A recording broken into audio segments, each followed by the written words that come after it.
नमस्कार, खबरिया टॉप में आप सभी का स्वागत है। लोकसभा 2024 के चुनावी नतीजे लगभग लगभग सामने आ चुके हैं। सारा जो है आंकड़ा समझ में आ गया है और जनता जनार्दन ने किसे स्पष्ट जनादेश देने का काम किया है, किसे कम जनादेश देने का काम किया है। ये दोनों बातें तस्वीर तकरीबन तकरीबन जो है साफ हो चुकी है। अगर यूपी की बात करें, यूपी के सर्वाधिक जो 80 लोकसभा सीटों वाली बात अगर हम करते हैं, तो यहाँ पर इस समय स्थिति यह है कि सबसे बड़ी जो पार्टी यहाँ पर समाजवादी पार्टी उभर कर आई है और उसके बाद कहीं न कहीं भाजपा की स्थिति बनती है।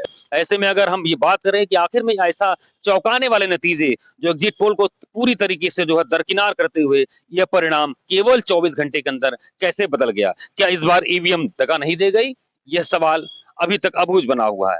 अब कोई नहीं चिल्ला रहा है कि ईवीएम मशीन गड़बड़ है या ईवीएम से वोट नहीं होना चाहिए, ईवीएम में वोटों का ट्रांसफर इधर-उधर होता है। ईवीएम चुपचाप बैठा हुआ है और धीरे-धीरे जो है उसके नतीजे धीरे-धीरे लोगों के सामने आते जा रहे हैं। यूपी की बात करें तो जिस तरीके से सपा और इंडिया गठबंधन कांग्रेस ने जो इस बार इनका सफल दिखा, राहुल बाबा और एक तरीके से अखिलेश यादव का, यह बहुत ही जो है मुफीद साबित हुआ दोनों पार्टियों के लिए। राजनीतिक जानकारों का मानना है कि इनके गठबंधन से दोनों के वोट एक दूसरे के प्रत्याशियों के बीच ट्रांसफर हुए, जबकि बसपा जो एक तरीके से माना जा रहा था कि भाजपा की बी या सी पार्टी है, वो भी जो है बहन मायावती उस चीजों को समझ नहीं पाई और उन्होंने जो आनन-फानन में जो प्रत्याशियों को बदला, तो जो एक मैसेज गया था विरोधी पार्टियों के द्वारा कि अगर जो एनडीए की सरकार इस बार मोदी की अगुवाई के रह गई, तो संविधान से छेड़छाड़ की जा सकती है। तो ऐसे में माना जा रहा था कि जो बसपा काडर के जो कार्यकर्ता थे, तमाम ऐसे जो वोटर्स थे, कोर बैंक थे, वो भी कहीं न कहीं दलित वोटर्स जो है,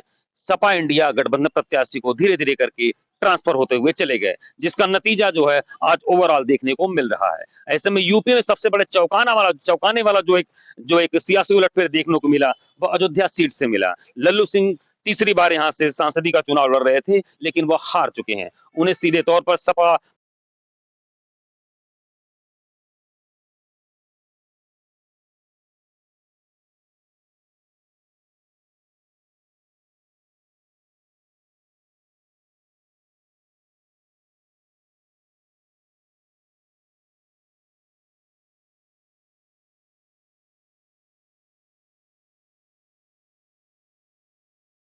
मुद्दा जहां से उठा था वहीं पर जाकर खत्म हो गया और कुछ भी कारनामा या करिश्मा ऐसा नहीं कर सका। दूसरी तरफ देखें तो अमेठी सीट पर स्मृति ईरानी भी हार चुकी हैं। वहां से किशोरी लाल शर्मा ने जीत दर्ज की। जी हाँ, कांग्रेस के बहुत बड़े जो एक चहेते रहे और तकरीबन 4 दशक से कांग्रेस फैमिली के विश्वास पात्र किशोरी लाल शर्मा जब जीत दर्ज की, तो जीत दर्ज होने के पहले ही प्रियंका गांधी ने बहुत ही मार्मिक टिप्पणी जो है अपने एक्स हैंडल के जरिए की कि मुझे पता था किशोरी भैया आप जीतेंगे, और शायद यही एक मार्मिक अपील सोनिया गांधी की उस समय राहुल बाबा के लिए काम आ गई कि उन्होंने रायबरेली सीट से रिकॉर्ड मतों से जीत हासिल की, जब सोनिया ने वहां के जनसभा में कहा कि अब मैं अपने बेटों को आपको सौंप रही हूं, तो रायबरेली वासियों ने शायद उन्हें निराश करने का काम नहीं किया। स्मृति ईरानी जाती रही, वह चुनाव हार चुकी है।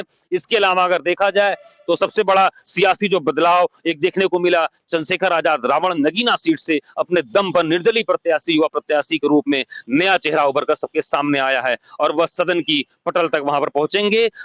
जब अगर राजनीतिक जानकारों की माने तो इस बार का जो सियासी उलटफेर यूपी में खासकर देखने को मिला है, उसका सबसे बड़ा जो कारण रहा कि जो केंद्रीय नेतृत्व ने भाजपा ने इस बार रिपीट नहीं केवल ट्रिपीट कर दिया, यानी तिबारा जो है लगातार तीसरी बार सांसदों को जो मौका देने का काम किया बिना किसी एग्जामिनेशन के, बिना किसी जो है सर्जरी के, तो वही खामियाजा इनको इस रूप में भुगतना पड़ा। तमाम ऐसी सीटें, बस्ती सीट हरीश द्विवेदी जो हार गए वहां से, वहीं पर अगर गोंडा की बात करें तो तीसरी बार राजा भैया कीर्तिवर्धन सिंह भी वहां से जीत चुके हैं।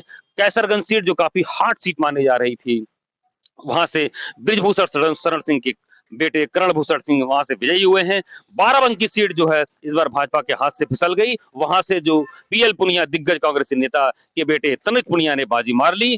दूसरी तरफ यहाँ पर अगर लखनऊ की बात करें तो लखनऊ में जो माना जा रहा था अटल बिहारी वाजपेयी की ये धरती है, यहाँ से इस बार तीसरी बार रक्षा मंत्री राजनाथ सिंह चुनाव लड़ रहे थे और वो रिकॉर्ड 5 लाख मतों से वोटने का सपना देख रहे थे। वो सपना भी चकनाचूर होता गया और लगभग 1.25 लाख वोटों से विजय हासिल कर सके, जबकि इसके ठीक बगल सीट मोहनलालगंज सुरक्षित सीट पर कौशल के साथ और तीसरी बार चुनावी मैदान में थे, लेकिन जो है आर.के. चौधरी गठबंधन प्रत्याशी ने उन्हें चुनावी पटकनी देने का काम किया। तो ऐसे में आप सोच सकते हैं, इसके अलावा और ऐसी तमाम सीटें हैं। अगर हम जौनपुर मछली शहर की बात करें, तो वहाँ भी जो है जौनपुर से बाबू सिंह कुशवाहा लगातार आगे चल रहे हैं, जबकि मछली शहर से सपा इंडिया गठबंधन प्रत्याशी प्रिया स्वरूप भी लगभग जीत के मुहाने पर पहुंच चुकी हैं। बलिया की बात करें तो वहां से पूर्व चंद्रशेखर के बेटे नीरज शेखर काफी पीछे हैं। वहीं घोसी से जो राजभर के बेटे चुनाव लगभग हार चुके हैं। और इसके अलावा ऐसी तमाम सीटें हैं, अगल बगल की पश्चिमी यूपी की भी कई ऐसी सीटें हैं जहां पर भाजपा को जो है मुंह की खानी पड़ी। यही नहीं, लखीमपुर खीरी से अजय मिश्रा उर्फ टेनी चुनाव हार चुके हैं।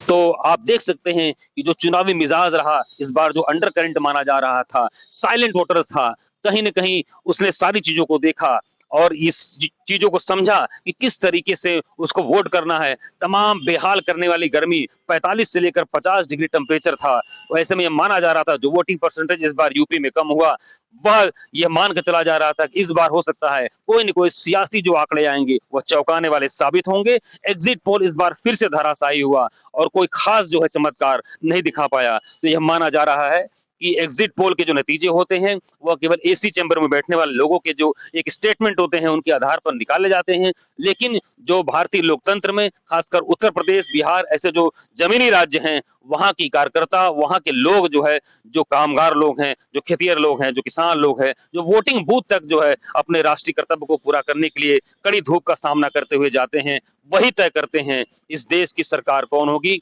ऐसे में यह देखा जा रहा है यदि 10 के अंक पर जो है एनडीए है, तो उसके ठीक पीछे 8 के अंक पर जो इंडिया गठबंधन है।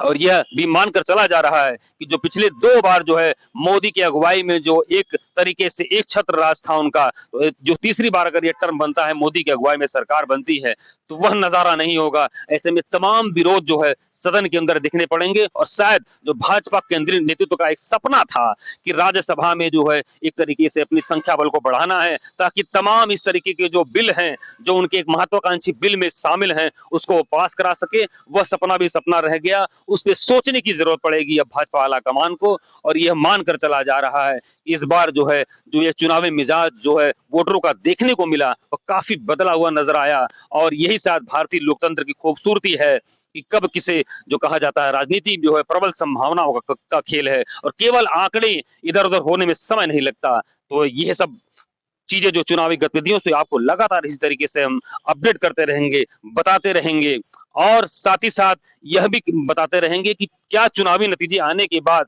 क्या समीकरण सरकार का क्या स्वरूप होगा, सरकार के मंत्रिमंडल में क्या क्या बातें जो है, कौन कौन किसका नया नया चेहरा होगा, यह भी एक जो है एक बहुत बड़ा दर्शकों के लिए बहुत बड़ा एक जानने का विषय होगा। तो खबरिया टॉप की टीम के साथ इसी तरीके से बने रहिए, आपको लगातार अपडेट करते रहेंगे।